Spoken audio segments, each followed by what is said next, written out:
قال والله اخوانك جزائريين جم عندك يوتينا، وقال والله، قال استغرب شلون يا اخي، ايش التلاحم اللي وصلتم فيه انتم يا اهل الجزائر، يلي يجون على رجال يدخلون عليه المشفى ولا يعرفون عنه شيء ولا يدرون عنه شيء، ويدفعون ويسددون عنه كل شيء. لا اله الا الله يا اخي، شعب الجزائر شعب عظيم، صاحبة المليون ونص شهيد. لا اله الا الله. السلام عليكم ورحمة الله وبركاته، كيف حالكم؟ ان شاء الله تكونوا طيبين. لا تنسونا من المتابعة والاشتراك بالقناة، واذا عجبتك القصة شارك معنا القصص. يوم من الايام يحكي منه، يحكي دكتور سعودي. دكتور سعودي يداوم بأحد المشافي في فرنسا. المشفى هذا قريب على أحد الطرقات العامة في فرنسا.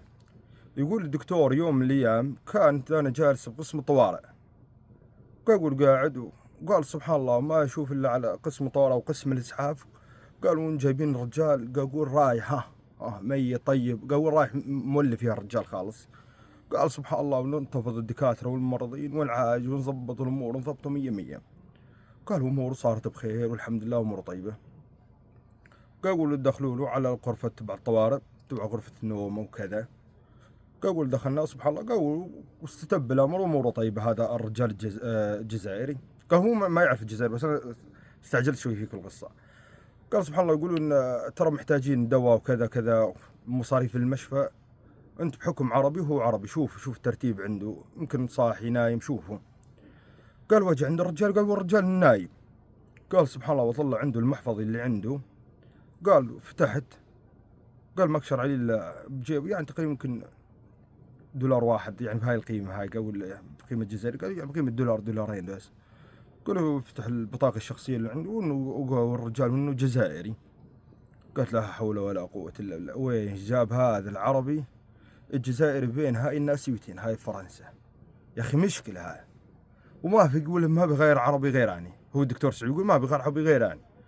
قال والله المصيبه، هذا وين طاح بهالدنيا هاي، وين راح جاب عنده يا اخي، والله مشكله.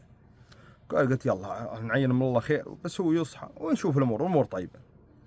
قال سبحان الله، قال بعض الساعات شوي، قالوا يصحى، وقالوا يجي الحمد لله على السلامه وامورك طيبه ان شاء الله. قال له الله يسلمك. قال له شوانين؟ قال والله انت بالمشي الفلاني الفلانيه. قالوا يا ولد انا وش جابني وتينا؟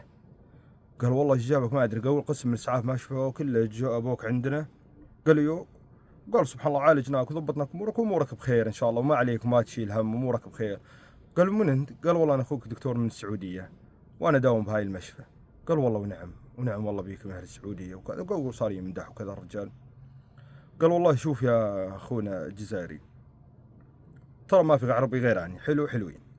قالوا يا ابن الحلال، والله اني شفت المحفظه اللي عندك والله ما فيها فلوس، وانت عليك فاتوره من المشفى. قالوا حلوين. قالوا عليك بعض الادويه لازم انك تاخذها، يعني لازم، لا يعني ما يصير، لازم تاخذها. قالوا انا جاهز لي مساعده، انا اروح اجيب لك الدواء، ادفع عنك ايش تريد، انا جاهز، ابشر بالسعاده. قالوا الجزائري يقول لا والله الله يكثر الله خيرك وما تقصر، وانتم نعم فيكم يا اهل السعوديه. قال وين رشيت الدواء؟ قال هذه. قال والله ياخذها هيك. شاف قارا، قال حلوين. قالوا له يقلب الورقه على من ورا، قالوا له يكتب. قالوا تفضل. قالوا وش هذا؟ قال له كتبت عليه محتاج مساعده. قال له طيب انت ما بدي حاجه المساعده، انا اساعدك، ابشر والله بساعد، انا اخوك ما عليك، انت عربي وانا عربي، انت مسلم وانا مسلم، ما تشيل هم. قال لا كثر الله خيرك وانت ما تقصر وراعي الاول انت. قال طيب والحل ايش تريد مني؟ قال له يا طويل العمر والسلامه، قال له بدي اياك بس ابي منك طلب واحد بس. قال وش الطلب اللي تريده؟ قال له بدك تطلع الطريق العام.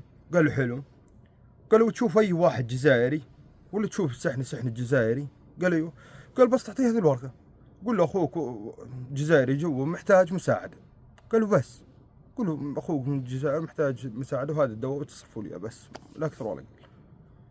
قال له ابن الحلال، قال له انا اساعدك. قال له الله يبارك فيك، ما كثر الله خيرك ما تقصر. قال له بس ابي منك انت بس تشوف اي واحد جزائري توكل على الله، ما ابي منك اكثر من يجي. قال والله ابشر ما طلبت الا رخيص، ما عليك. ويقول الدكتور قال واطلع. يقولوا للدكاتره ها وش صار معاك مع الرجال؟ قال والله صارت معي سالفه. قال وش السالفه؟ قال يلا شوي سلفكم. سولف لمين؟ الدكاتره والممرضين الفرنسيين.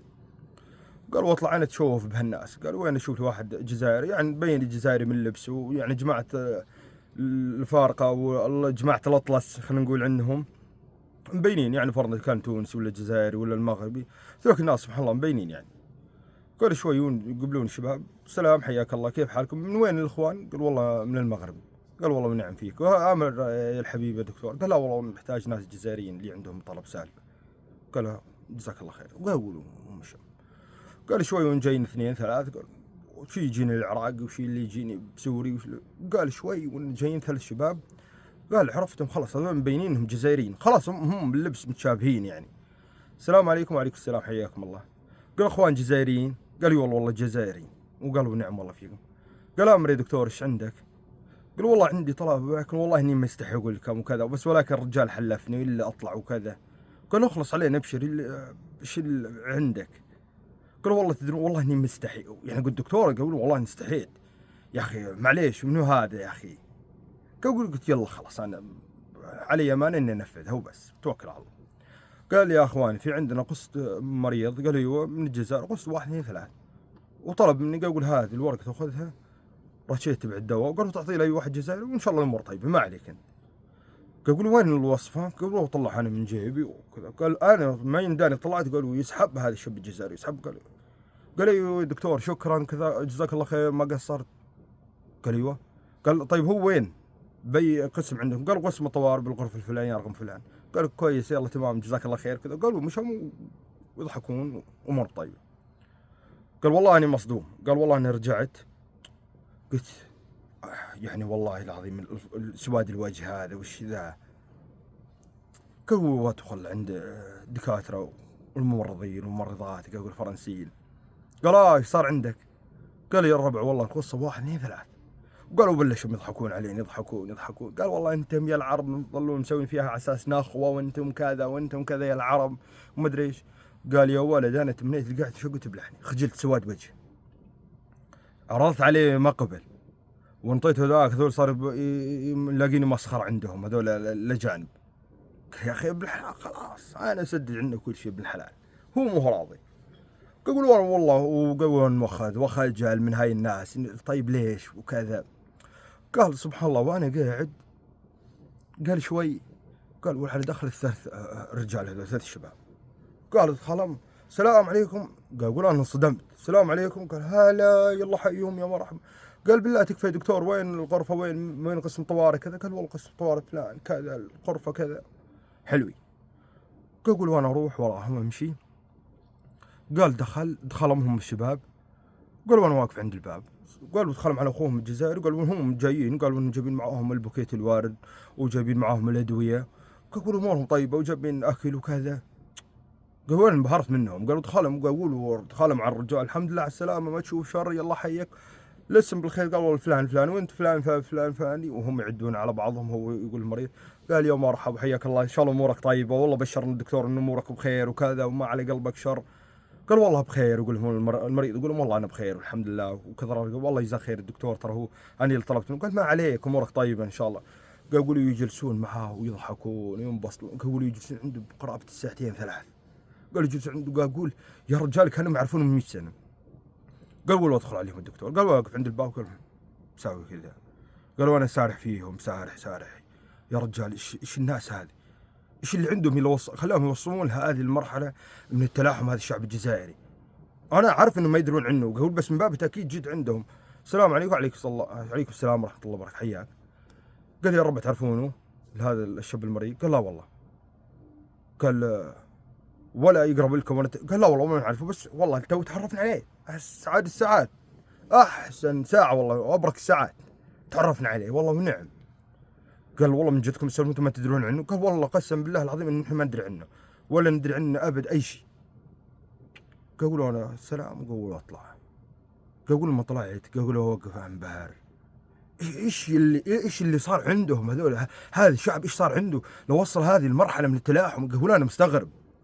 قالوا شوي وانا نوظر عليهم من الشباك وشباك قول كبير يعني بلور وكذا. قالوا هم خلوه يضحكون يمسحون. قالوا الرجال يروح ويحط راسه وينام. قال هم قربوا انهم يمشون خلاص يبون يمشون. قالوا هم واحد يطلع المحفظه اللي عنده. قالوا ما ادري ايش طلع عنده. قالوا حط تحت راس المريض. قالوا اطلع السلام عليكم. وعليكم السلام. قال يا دكتور هذا ارقامنا، نحن باقين في فرنسا تقريبا حوالي اسبوع 10 ايام، نحتاج صاحبنا اي شيء جوه خبرنا على طول، ولا تردد، والله لا يسامحك اذا تردد، مباشر، لا ابدا لا تردد في الاتصال عندنا، وكثر الله خيرك يا دكتور وما قصرت من الكلام هذا. قولوا يطلعون هم، قالوا يطلع هم، قال انا خذاني باب الحضور.